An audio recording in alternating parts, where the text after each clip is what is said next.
Welcome to Ruins and Haunting Heritage. My name is Dr. April Bisa. I'm an associate professor of anthropology at Vassar College, and this is my archaeology seminar for the fall 2020 semester.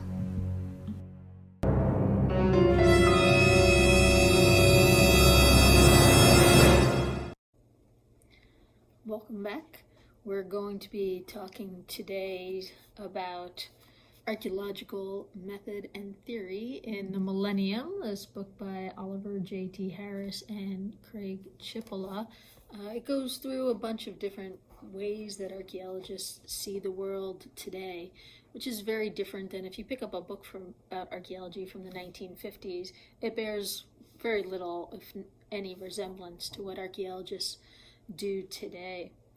So for the class, I assigned two different chapters in this book, and first chapter is chapter 6, Things Make People, Considering Materiality, Phenomenology, Experience, and Entanglement, and chapter 10, Others, Postcolonialism, the Ontological Turn, and Colonized Things. So it's got a lot of jargon. We like jargon in academia, but I'm going to break down some of these ideas of how archaeologists see the world with specific reference to Haunting Heritage and Ruins and The Haunting of Hill House by Shirley Jackson that the class is reading now. So starting with that Things Make People, on page 88, Harris and Cipolla say, the relationship between people and things is intimate because people make things and things make people. So they use an example that is more of a traditional archaeological example where they describe some artifacts that were found, including an arrowhead, which we talked about in our taxonomy discussion, that most of what people call arrowheads or archaeologists call projectile points in their taxonomy because not all of them were used for arrows. If you find, let's say it is an arrowhead, you have evidence that there was somebody who shot a bow and arrow. So let's call that person an archer. So now the bow and the arrow are things that transformed a person into something else. It transformed me into an archer. I used to have a plastic one when I was a kid. I'm not really an archer in any way. But this is a very simplistic way of understanding how, when we look at artifacts, we're actually looking at people, right? The people who made them, the people who used them, the people who discarded them, the people who harvested the raw materials in order to create them in the first place. So in The Haunting of Hill House, the main character, Eleanor, is an ordinary person with not much going on in her life until she takes the car. And the car that she shares with her sister suddenly changes Eleanor into an adventurous and independent person, something that she was not before, right? So the thing made her something else. So an archaeologist might say, well, certain cars might have more likelihood to convey this, whether it was a tiny little bug Volvo car, or whether it was a big SUV, or whether it was a military tank, right? These things change who the person is when they go inside of them. And then when Eleanor gets to Hill House, the house makes her something else, and something that's not independent at all. So she goes from being very dependent on her sister and her sister's family to being very independent as a woman on the road in a car with no responsibilities, that she doesn't even have to go to Hill House, she could go anywhere. Then a person in a house that is believed to be haunted, that changes everything about who she is and how she relates to the world. So things can act as agents. They can have effects on people and on other things. Classic example that we use in class often is that if we're in a classroom and we're just talking, everybody feels safe, then we are who we are the way we are in that space. But if somebody brings a weapon into that room, then suddenly we are all very, very different people in our experiences there. So that's not a reason to bring a weapon into a room. Don't try this out. But also spaces can act as agents. So I'm speaking to you today from the archaeology lab. Since we're doing archaeology method and theory, I thought I should be in the proper context, right? So it has an effect on who I am and what I'm thinking and feeling. But the example in the book is how a museum makes you walk a certain way through the galleries, puts you at a certain footing, your height relative to certain objects. The space defines your experience there. So it's not that the space is passive, the space is active. So let's think about haunted or suspectedly haunted places, that if you drive past something that looks like a haunted house, you might say, well, I'm never going to stop there. So it has an effect on you. If you pass by something that looks like a haunted house and you say, I'm definitely going there as soon as I can, it again has effect on you. If you go inside a house, it might change your sense of your agency by making you feel either uneasy, trapped, or maybe like your survival is at risk. And this might relate to how many doors there are, how many windows there are, how many exits, how many ghosts there are, how many flying objects there are, right? So things, that's what archaeology is all about. Things and places and how they affect people, and how finding things and places can allow you to understand better how other people have experienced places and lives. So archaeology is all about materiality, this relationship between peoples, places, and things, and that you are not the same when you and your things are somewhere else, right? That place has an effect. So if you pack up all your prized possessions and you live in New York, where Vassar College is, and you move to Italy, you're not the same person in Italy as you were in New York, even though you have your things. But the same is true for if your luggage gets lost on a journey. Say you make that journey to Italy and now you're you, but you don't have your things and you're not in your place. Are you really who you were? You're going to freak out. You're going to be, well, I need money to replace my things with as close a simile as the things that I had before. So we do the same thing for past peoples. We try to combine these peoples, places, and things to tell stories. So, reiterating what Harris and Cipolla say, people make things and things make people. So, this is why archaeologists spend a lot of time carefully inspecting objects and documenting their position in space. The X, Y, Z 3D coordinates of an object, what we call, with our jargon, provenience, allows us to reconstruct this story of this interaction between the people, the place, and the things. But it's also, we look very closely at objects. So I have various microscopes all around here because the qualities of items dictate what humans can do with them.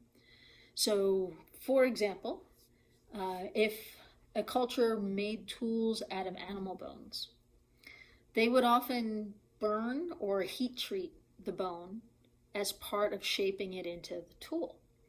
So to look at the bone close enough to know that that bone was heat treated tells us, well, they were either in the process of making that tool, or maybe this is a byproduct. Maybe they cut that part off and the tool actually went away. Maybe it went to another site, maybe it's in a grave somewhere. But we now know that they were manufacturing tools on bones. So why would you do that? To heat the bone makes it harder, so it's less likely to bend or break when you're using it as a tool. And it also drives off the oil and the grease that would make the tool difficult or messy to use.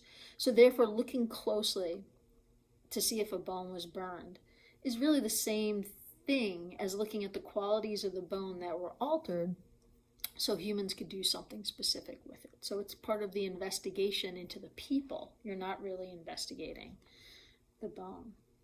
So back to the Harris and Cipolla book, they discuss the work of various anthropologists, sociologists, philosophers. In this area of where I'm talking about, they're talking about Miller, Bourdieu, and Giddens. And they tell us to consider how often humans do not notice the constraints that things place on them, right? So that is what gives objects power in our culture, is often that we don't realize how reliant we have become on them. So Miller argued that the less we notice things and the constraints they place upon us, the more powerful they become in influencing the reproduction of society and culture. So a lot of archaeology and anthropology is about finding those hidden things that we often ignore and seeing how they really impact people. This is also why anthropologists are usually very self-critical, because we're very good at finding problems. Solutions to problems are always harder than finding problems in culture and society. So an example of this might be the way that today's culture depends on air conditioning. Right? Air conditioning often contributes to where and when we feel at ease. Is it too hot? Is it too cold? Is there a draft? Do I have no control over my temperature? I very much do not like to have no control over my temperature, right? Not necessarily me, I hate air conditioning. But at the same time, this need for controlling temperature causes us to demolish a lot of historic buildings because they do not and cannot have central air for heating and cooling. So therefore, the entire value of something else, maybe even a historic district in your town, at the essence comes down to people wanting to feel at ease because the temperature is always the same. But we don't think about that. We think, oh, that's just an old building. It's not new enough. But what do we mean? Let's interrogate that new enough, which comes down to things. Right? So when we want this power, we think about that as, yeah, well, I just like to be comfortable. But it has ripple effects on other aspects of our lives. So let's get into ghost hunting. If you watch ghost hunting shows or the video of my students and I ghost hunting a couple of years ago, ghost hunters are constantly remarking on fluctuating temperatures, right? It's either a cold spot or it's a breeze or anything that's not uniform creates this sense of unease. So is it a ghost? Is it a draft? Right? Is it that we're so used to our temperature being constant that when we enter an old building and the temperature is not constant, we subconsciously feel that something is wrong, right? So it's so real in ghost hunting that ghost hunters often carry digital thermometers. So thinking at this level of analysis of things and the effects they have on people, especially the subconscious, unquestioned effects, is a lot of what archaeologists do. So Harris and Cipolla talk about the creation of Egyptian mummies, which I'm sure most people want to know more about Egyptian mummies. But what they use Egyptian mummies for in this section of their book is to talk about how people can be transformed into objects. A human being dies and is mummified. Now, is it a person or is it an object? So therefore, a mummy is both human and non-human, which confronts mainstream culture's love of dualities, that things are one way or they're the other. And in anthropology and archaeology, we're constantly talking about things that are both, or things that are in between, right? A jargon word for you is liminal, right? That's something is in the process of becoming something else, but it's not really either thing, right? So at the time of death, at the time of what people talk about as far as out-of-body experiences at the time of death, that would be a liminal event. You're neither alive nor dead. You're both, but neither at the same time. So when popular culture has stories about mummies, it plays on the unexpected humanity of the mummy as an object. Right? So when a mummy comes to life in a mummy story or a mummy movie, it's unexpected because it's not believed to be a person, but yet it is a person. So the mummy always had life. It just wasn't recognized by the onlooker in a way that they expected to see something either alive or dead, not both simultaneously. And that's where the haunting aspect comes in. Haunting is mostly something that should be dead seems to be alive, or something that should be alive seems to be dead. But it's both, but it's neither at the same time. So mummies, pyramids, godly statues, they're all examples of what Harris and Cipolla discuss as objectification. That when we look at these objects, we want to make sense of them. So they say, quoting them on page 92, in short, objectification is the way that humans make, use, and observe material things that constantly force them to reconsider who they are and how they relate to the rest of the world. Maybe the reason why contemporary culture is so obsessed with pyramids is not because of pyramids, it's because we don't understand how you could create something so symmetrical out of stone and make it last for so long in a culture where we demolish things every 50, 60, 70 years on this quest for new and better that we never seem to end. So how does this connect to Hill House? Well, in Hill House, the house itself makes everyone reconsider who they are, especially Eleanor, while the occupants confront this aliveness of the place that they expected to be dead or without agency. Why is the house seemingly doing things when a house shouldn't be doing things? Or maybe houses should be doing things. So, more jargon for you. This is an example of the dialectic that is talked about on page 91. So in a dialectic, people state an idea that they have about the world. So you could also think of this as a thesis. So it could be that this house is haunted. But then, through interaction with the world, we gather data that may contradict this thesis.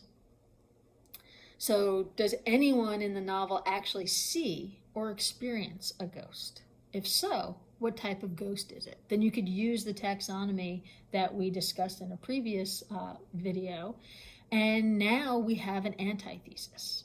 So the dialectic doesn't end there with a question or a thesis and then looking for evidence. The dialectic continues on to develop a synthesis or a middle ground between what we expected and what we experienced. This new understanding helps us to see ourselves and the larger world in new ways. So maybe your synthesis is a new questioning of how you define a haunted house. The dialectic helps you better understand through exploration of things, places, and experiences. So where most people that aren't in academia and aren't anthropologists say, well, is it haunted? Yes or no? Then it's over. In anthropology and archaeology, we don't end. We say, well, what does it mean to be haunted? What do we learn about people wanting it to be haunted or not wanting it to be haunted? What is the middle ground? What is the understanding that is generated from that?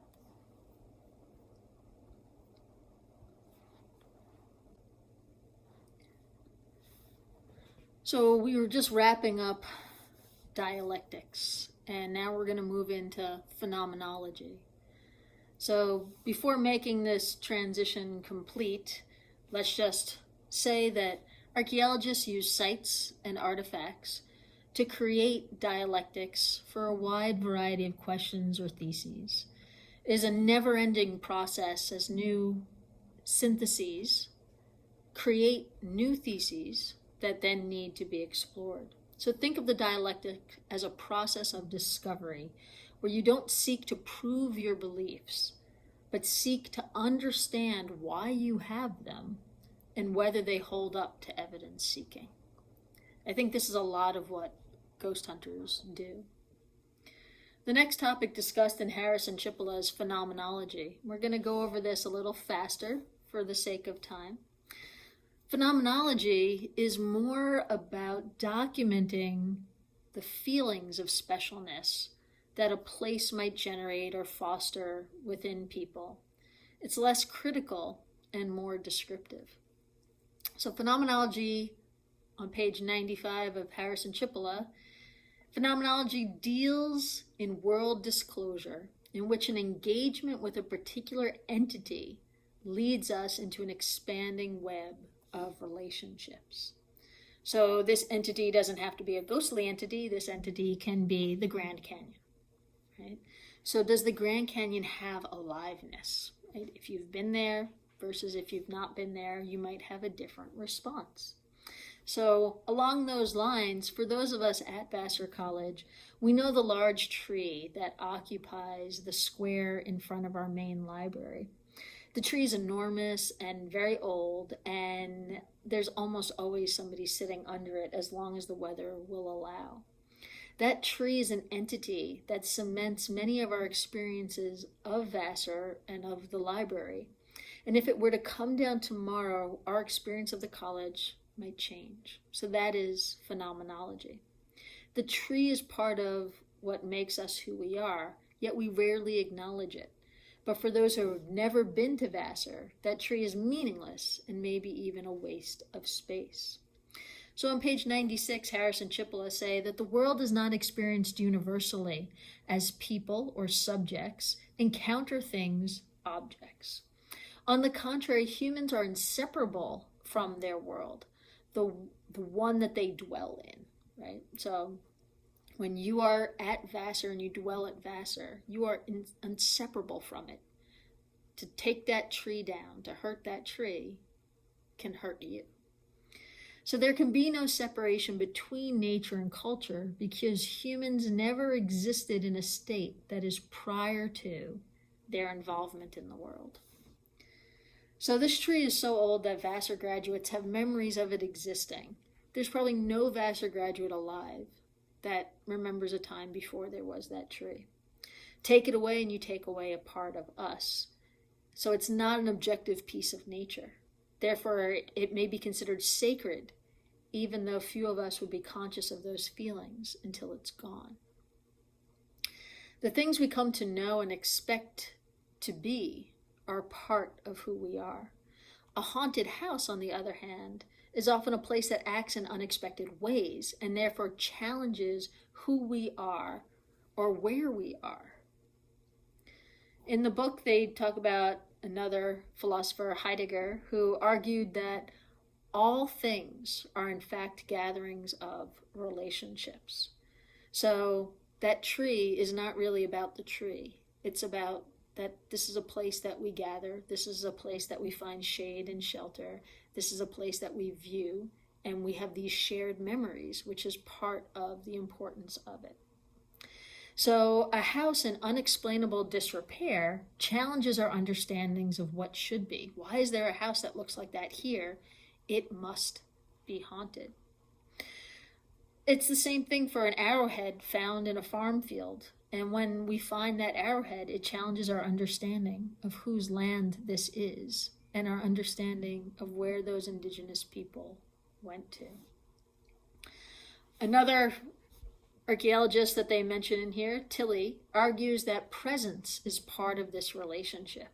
You could better understand landscapes by visiting them in person and experiencing them through all of your senses. So going to the Grand Canyon is not the same as looking at a picture of the Grand Canyon. This is part of why archaeologists go to sites as part of their investigations. When we experience place with all of our senses, an arrowhead reveals more of its relationship than when a collector brings it to our office. So this is why archaeologists are always saying, leave artifacts where they are, because when you take them out of the ground, they lose their relationships. They lose some of their phenomenology. Things make the world that you exist in through relationships with other things and other people and with the stories told in and about them. So this is why a good ghost story has the most power when told in the place it is about, surrounded by things that are included in this story. This is how places become haunted with visions of the past. Moving to the other chapter on others. Post-colonialism, the ontological turn, and colonized things. So in chapter 10 of Harris and Cipolla, we confront the concept of the other, someone who is radically different from ourselves. This is part of the human tendency to define who we are in terms of what we are not. We are alive, not dead. We are bored, not interested. One problem of othering is that it obscures our ability to understand peoples and cultures from their point of view, from their lived experiences, and from their constructed knowledge. To say that another way of understanding the world is wrong or primitive is to dehumanize others while elevating yourself as superior instead of investigating. Let's be investigators. Investigate the many ways that this world can be constructed. So where this intersects with haunting heritage is in the acceptance that there may be worlds or worldviews where there is little boundary between alive and dead, between people, things, and animals. For example, in chapter 10, Harris and Cipolla mention the work of Zdenio, and quoting there on page 181, animism is part of a worldview that recognizes a life force or soul of things. Animism is an object's capacity for becoming a person and behaving like one. So might the animism of objects be similar to haunted objects? Can we reject the idea that a stone may have a life force while also believing that a stone may hold the memories of a traumatic event which occurred around it? So in the ontology, or the domain of knowledge that is ghost hunting, places and things have life forces, and one that conveys information about the dead, for the dead, or with the dead. On page 182, Harris and Cipolla say that ontology is a theory and experience of what exists. So ghost hunting, ghost stories, paranormal investigations, there is an ontology of that. There is an accepted world of knowledge that you either use or you don't use. But we can investigate it, we can interrogate it, we can play around with it, and we could see what we could learn from it. So Harris and Cipolla explain that what has been called the ontological turn in archaeology and anthropology is a move away from our interpretations of why people have different views of the world, towards asking questions about these other worlds, what they are like, and what possibilities they can bring. If houses can be haunted by the dead, then what else is possible? So as anthropological archaeologists, our job is to describe these other worlds that exist, instead of judging or denouncing them. This is why when people ask me if I believe in ghosts, I often say I don't really care if ghosts exist in an objective, scientific, Western worldview way. To many people on this planet, now and in the past, ghosts exist, and I want to understand that ontology, that worldview, that if ghosts exist, then what else is possible?